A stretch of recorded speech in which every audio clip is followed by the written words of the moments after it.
नमस्कार मंडळी, मी नेहा प्रभू तुम्हा सगळ्यांचं मनापासून स्वागत करते मीडिया टॉक मराठीवर. महाराष्ट्राचा फेवरेट कोण तर रेड कार्पेट आहे आणि सगळ्यांचं लक्ष वेधून घेत पुष्कर इथे आलाय. कसा आहेस पुष्कर? मस्त. तू कशी आहेस? मी पण मस्त आहे. इतके दिवस रेड कार्पेटच्या गर्दीमध्ये नेहमी एक होत आलंय की पुष्कर कुठेतरी लांब बसतो आणि बघितल्यावर नजर होते आणि तो दिसतो आणि मग तो येतो कसा गर्दीतनं हे करत. सो आजही ते झालं. खूप छान वाटलं तुला बघून, कारण की मला नाही वाटत कुठलं रेड कार्पेट कम्प्लीट होत असेल तुझ्या येण्याशिवाय.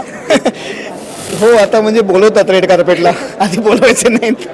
पण नाही, ऑफकोर्स मजा असते आणि एक मराठी फिल्म इंडस्ट्रीचं एक गेट टुगेदर म्हण एक सेलिब्रेशन असतं आणि त्या सोहळ्याचा मी पण एक भाग आहे, त्यामुळे मला खूप आनंद आहे त्याचा.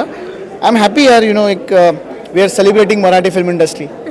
बरं, आता हे सगळं आपण जसे जसे पुढे आलो तसं रेड कार्पेटसाठी तयार होणं वगैरे झालंय. पण समजा जर असं काही नसतं की नाही तयार होऊन आलं तरी चालेल, जसं यायचं तसं, आता पुष्कर कसा आला असता कॅज्युअल मध्ये? मी तरीही असाच आलो असतो. मला ते आहे अगं आधीपासून ना की I have to go up to date everywhere. Because आपणच स्वतःला जर हिरो मानलं नाही तर आपले फॅन्स नाही मानणार. So be cool, be stylish, up to date जा सगळीकडे. बिकॉज हल्ली काय ना, सोशल मीडिया एवढं स्ट्रॉंग आहे की कोणी तुमचा फोटो काढतं, सेल्फी काढतं. सो सगळीकडे जेव्हा पोस्ट जाते ना, you have to be like a hero, otherwise अरे हे बघ कसं आलं वगैरे. So I prefer going up to date. बरं, खूप रेड कार्पेट अटेंड केले असशील ना तू. एखादं आहे की लक्षात राहिलं की जेव्हा आपल्याला माहीत नसतं की बाबा एवढं तामझाम सगळे करून येतात आणि आपण अगदी साधे आलोय, असं कुठेतरी कॉन्शियस व्हायला होतं किंवा असे काय काय मेमरीज असतात बापले, तसं एखाद्या रेड कार्पेटचे आहे? नाही तसं नाही आहे. मी सगळीकडे असं छानच गेलेलो आहे.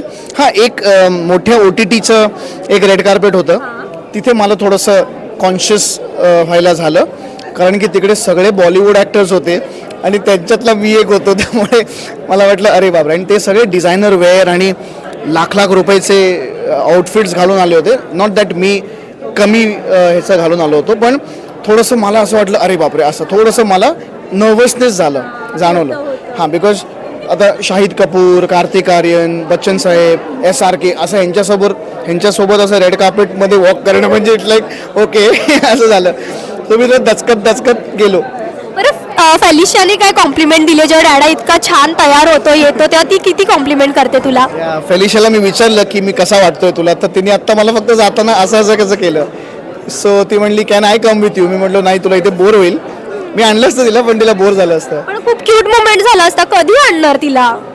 मी तिला मीडियापासून थोडंसं लांब ठेवतोय. हां, थोडं लांब ठेवतोय, बिकॉज मला माहिती आहे फिल्म इंडस्ट्री ही सोपी इंडस्ट्री नाही आहे, कठीण आहे.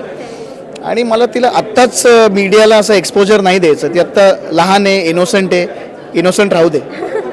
खूप छान वाटलं तुझ्याशी बोलून. खूप संधी मिळू देत, खूप रेड कार्पेट असे येऊ देत जिथे पुष्कर सोबत गप्पा मारता येतील. खूप साऱ्या शुभेच्छा तुला. Thank you so much. थँक्यू.